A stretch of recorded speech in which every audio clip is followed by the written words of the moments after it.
Hey, welcome back. Today we are going to try something fun and new. We'll be adding a text element to a FabricJs canvas and integrating it with OpenAI. This will allow us to populate the text box with dynamic content generated by OpenAI. By the end, you will have a simple way to introduce basic AI features into your FabricJs canvas project. Let's dive in.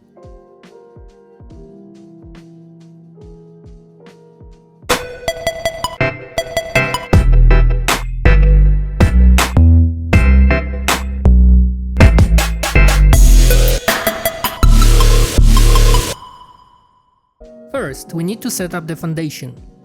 If you've been following my previous lessons, by now you should have the Add Elements.js component ready.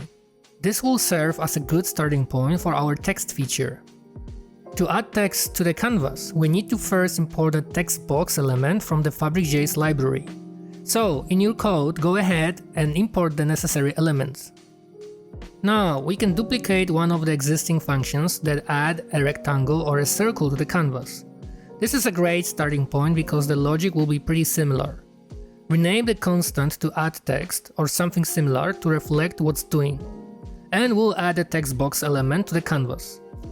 The main part here is passing a string like myText to the text box constructor, which will be the content of your text box.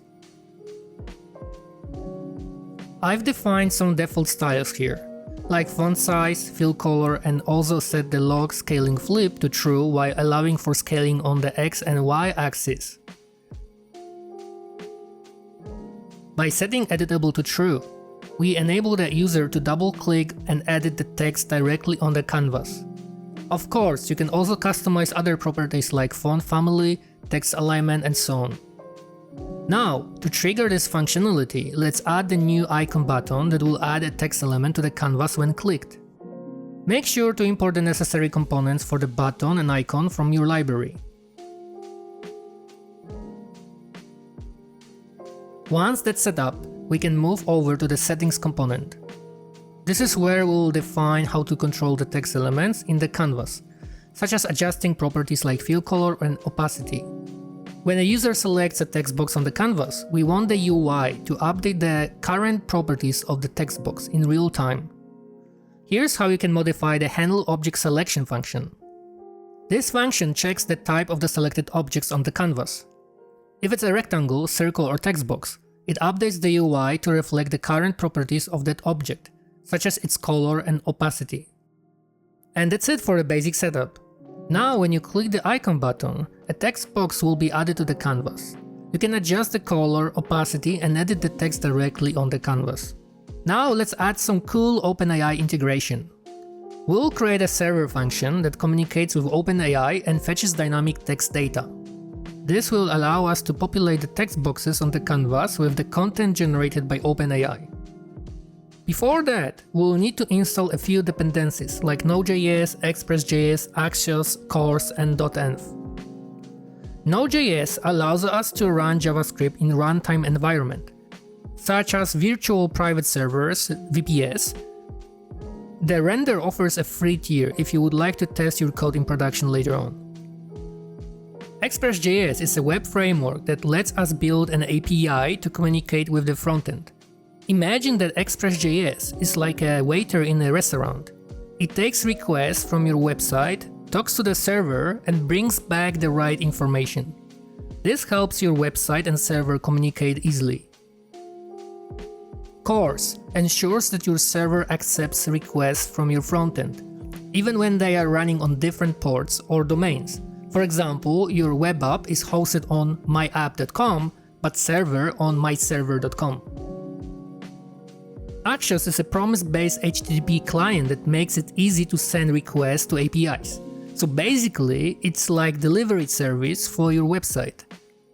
It helps send and receive information from other places, APIs, quickly and easily. And .env helps store sensitive information like API keys in environment variables. Once you've installed these dependencies, create a new folder called server and inside it, create a file called server.js. In this file, we'll set up the Express server to handle requests from the frontend. Start by running npm init-y and npm install express, axios, course, and .env to install all dependencies. After that, we'll write the server code in server.js. Express. This imports the Express library to create and manage our server and endpoints. Axios makes requests to external APIs like OpenAI API. Course allows the frontend to make requests to the backend. .env loads environment variables from a .env file like your OpenAI API key. Now let's create an instance of the Express app, which is the foundation of our server. Then we need to configure our cores so your local hosts can communicate with each other. The origin field specifies which frontend origins can send requests to the server. In this case, localhost 3001. The methods fields controls what type of requests a website can make, like fetching data, get, and sending data post. The allowed headers field decides what extra information can be included, like content type to tell the format of the data, or authorization for secure access. Our app will be using JSON format because it's easy to work with and widely used for sending data between applications. To make sure our server understands and processes JSON data correctly, we use a tool called JSON middleware. We are telling Express to automatically read and process JSON data from incoming requests. This means when someone sends information in JSON format, our app can easily understand and use it. Now we need a way for the frontend to communicate with the server. To do this, we created an endpoint, a special URL the frontend can send requests to. In our code, we define a post endpoint like this. This means when the frontend sends data to generate text, our server will process it. Rec is the request, it holds the data coming from the frontend. Res is the response. It's what we send back to the frontend. Before running our server function, we need to check if the user actually sent any data. This helps us avoid errors and keep things running smoothly. Constant text request body. This grabs the text field from the incoming request. If no text is provided, we stop the process and send back a 400 error with a message, input text is required. This makes sure our server only works when valid data is sent. To connect with OpenAI, we need an API key. Instead of writing it directly in our code, we store it in a secure place called an environmental variable. Here's how we retrieve it. process.env.openai API key. This pulls the API key from our environmental variables. If the key is missing, we stop the process and send back a 500 error with the message API key is missing. This keeps our key safe and prevents unauthorized access. I will also show you later how to get the API key from OpenAI. Now we need to send a request to OpenAI to generate a response using the text we have received. We do this using Axios to make a post request. Axios.post sends the data to OpenAI server. Model GPT 3.5 Turbo tells OpenAI which model to use for generating text. Messages, like role, user, and content text, sends the user's input, like the text we've got earlier. Max token set to 50 limits the response to 50 words, so it doesn't get too long. It's important especially when you have limited budget to spend. Authorization header. This includes our API key to give OpenAI permission to respond. This sends the user's text to OpenAI and waits for a response. Once we receive a response from OpenAI, we need to pull out the generated text and clean it up a little bit. This extracts the generated text from the API response. .trim removes any extra spaces at the beginning or end of the text, so it is clean and ready to use. Finally, we send the generated text back to the frontend so the user can see it. When something goes wrong during the process, we need to handle it carefully. We use the catch block to catch any errors that might happen. Console.error logs the error message to the server's console, so we know what went wrong. This sends a 500 error with a message back to the client, letting them know that something went wrong.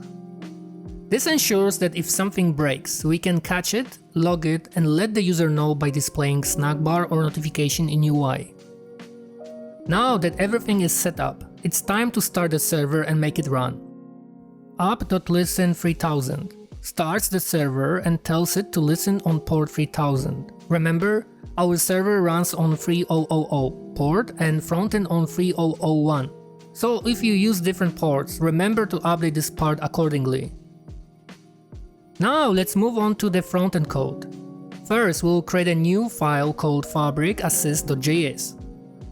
In this file, we will build a function that connects to our backend server, fetches the generated text from OpenAI and displays it on the canvas. To start, we need to import some dependencies. We'll need React actions for making requests to our server and the text box component from FabricJs to add text to our canvas. Next, let's create our Fabric Assist component. This component will interact with the canvas and handle the text generation process. We pass the canvas prop, which gives us access to the FabricJs canvas, where we will be adding text elements. Now we need to define a state variable for the input field. This is where users will type the request they want to send to the server. The input text state holds whatever the user types into the input field. The setInputText function updates the state whenever the user types something. This allows us to keep track of their input. To make the app more user-friendly, let's add a button that will send the request to the server when clicked. To do that, we'll need a handleGenerate function. This function will run when the user clicks the generate button. It communicates with the backend server and processes the result. Before running the function, we'll make sure there's text in the input field. If the field is empty, we log an error and stop the process. Next, we'll send the user's input to the backend server using actions. The server will send the text to OpenAI, which will generate a response. We send the request to the generate text endpoint on our backend. Since we are running the app locally, the URL is http://localhost3000/generateText. Once the server responds, we extract the generated text from the response.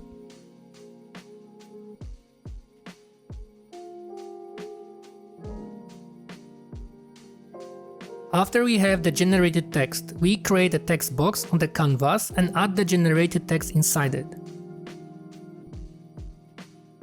And we can configure the appearance and behavior of the text box same way we did at the beginning of this video.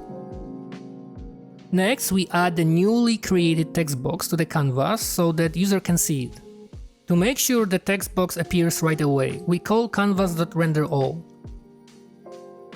If anything goes wrong during this process, we catch the error and log it to the console. Now we'll render the component that users will interact with. It will show the input field where user can type their query and the generate button that triggers the process. The value of the input field is controlled by the input text state. When the user types, the onChange event calls the setInputText, updating the input text state. The placeholder gives users a hint on what to enter and make the whole UI more accessible. The button triggers the handleGenerate function to send the input and generate text.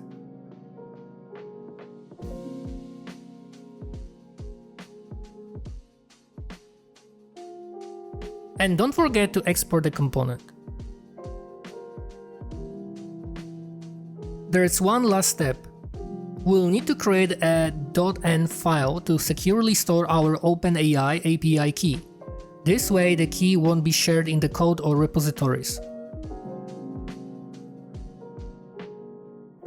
To get your API key, sign up at OpenAI for developers. Create a new project and generate your API key by heading to the API keys section and clicking Create New Secret Key. And don't forget, OpenAI is a paid service, so you will need some funds to add to your account to be able to use it. You can start with a $10 or more and track your usage in the Usage tab to avoid unexpected charges. Once everything is set up, you can run your app. Enter a prompt in the input field, click the Generate button, and see the text appear on your canvas. It looks like something went wrong. Let's head back to the Visual Studio Code to check the error. Sorry for that was my mistake. The issue is that the request body is an object, not a function, so it shouldn't have parentheses. Let's remove them and access the request body correctly. Let's summarize. The Fabric Assist component provides a simple way for users to type text, send it to the backend, and display the generated text on your FabricJs canvas. The process is asynchronous, meaning the app stays responsive while waiting for the API response. This is just a simple example, but the possibilities are endless. You can create more advanced features using OpenAI. If you found this video helpful, let me know in the comments below. Don't forget to subscribe for more videos and feel free to support the channel with a donation. Stay tuned for more.